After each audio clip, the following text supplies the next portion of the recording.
Sinibingelele bonke becwecwe siphinde futhi sinilethele izinhle la sakwaMthethwa endaweni yakwaSakamthethwa la kuphethe khona inkosi yakwaSakamthethwa la kunosisi wami la eduze kwami osebheke esigabeni sobo umama mhlawumbe uzongichazela ukuthi ubani wakwabani enitshele nokuthi kwenzekani namhlanje ngoba siyabona ukuthi kuyaphithiza kakhulu khona into eyenzakala enhla.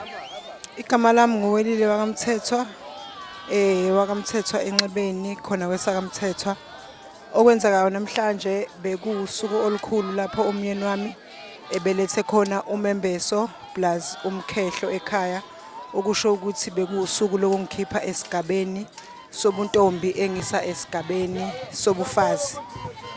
Umkhehlo ke ilapho kusuke khona umyeni wakho ekufaka khona inyongo noma ekuthela ngenyongo ekukhipha emntombini ekusa ebufazini, okusho ukuthi kusukela namhlanje angiseyona intombi kepha sengumfazi wakhe.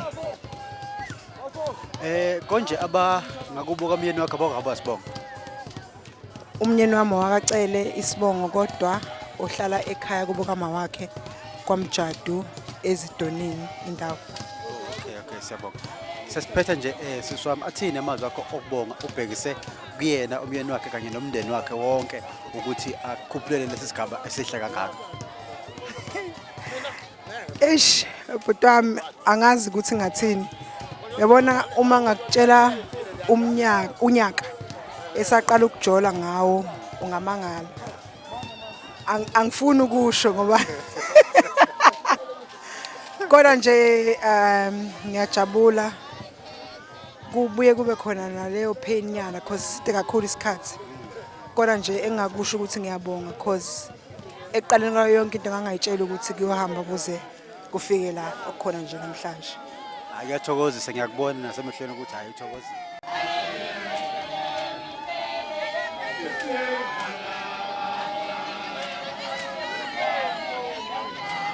Sinibingelele ubukeli becwecwe kuseyena ke umsholozi la eduze kwami kunomkhwenyana okuyena okade elethe izinto ezinhle la kohlangalezwe kwenyambosa la eduze kwakhe naye uthi akabe khona umalume wakhe ezozwa umshana wakhe eyibongela. Niyaphila baba cela. Mnewethu uyaphila kakhulu futhi uyaphila mfethu. Uyaphila mnewethu. Siyathokoza kakhulu siyabona umcimbi wakho namhlanje ukuthi ubumuhle kakhulu. Athina amazwi akho kubonga baba usubonga umndeni wakonyambose uveze nje ukuthi uzizwe unjani uphatheke kanjani kulomcimbi omuhle kangaka usuwenzakela. Hayi mfethu angina amaningi mfethu kubonga nje mfethu ukuthi yonke into yenzakalile ngendlela although ingqindawo bezikhona mfethu imvula ibambile izinto eziningi abantu abakwazanga ngoba khona kodwa ke sibonga ukuthi abantu bazamile ukuphuma mfethu bebekhona emcimbini. Sibonga khona ukuthi umcimbi abanganayo nayihibe like ukulwa ukuthi abantu bayabela benkodwa mfethu sibonga ukuthi hayi yonke into ihambe ngendlela kwaze wafika isikhathi sokuthi hayi iphethe komcimbi mfethu. Malume athina wakho amazwi. Mina njengomalume wakhe ngibingelele kubabukeli bonke. Ngiyathanda ukubonga umshana ukuthi ezefike kule ndima le and sifisa ukuthi simamukele futhi kule ndima esekuyona njengabantu esesike saba umkantshubomvu kuyona and njengamanje sibonga ke kosonqandile ukuthi bakwazile ukumseka kuze kufike lesikhathi esezikusona. Siyacela ukuthi siqhubeke njalo kubanjiswana njalo ukuze kufike egcineni kungagcineke namhlanje. Sicele naNkulunkulu ukuthi eze basize bebambisana kuze kufike egcineni. Siyabonga kakhulu siyathokoza. Ondosi omagaya bakithi sibongo sakithi lesa ngisikhohliwe mfethu. Ngisikhohliwe sakithi. Omjadu mama phela phela izwe engilithethayo kodwa isibongo sami phela mfethu.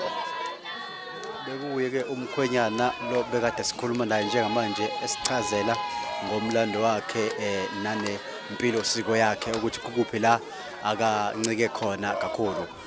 Eyibongela futhi ke nasemndenini wakubo kuwona omsekile umndeni wakaMjadu. Sicoce media selokhu sikunikeze njalo izinto eziphilayo enamandla. Keep on following us. Sikunikeze ulozolo lento sharp.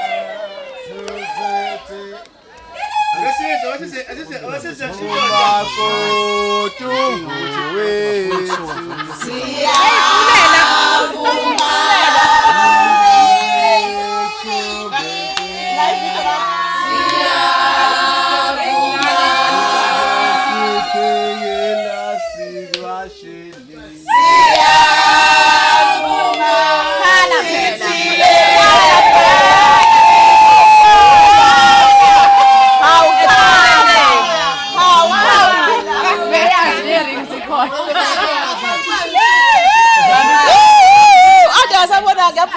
Bona lapho ingubo.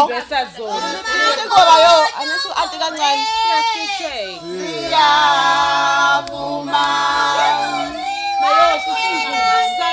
Isapha tu emihle. Ingane yakhwayiza le. Yakhwayiza le ngane.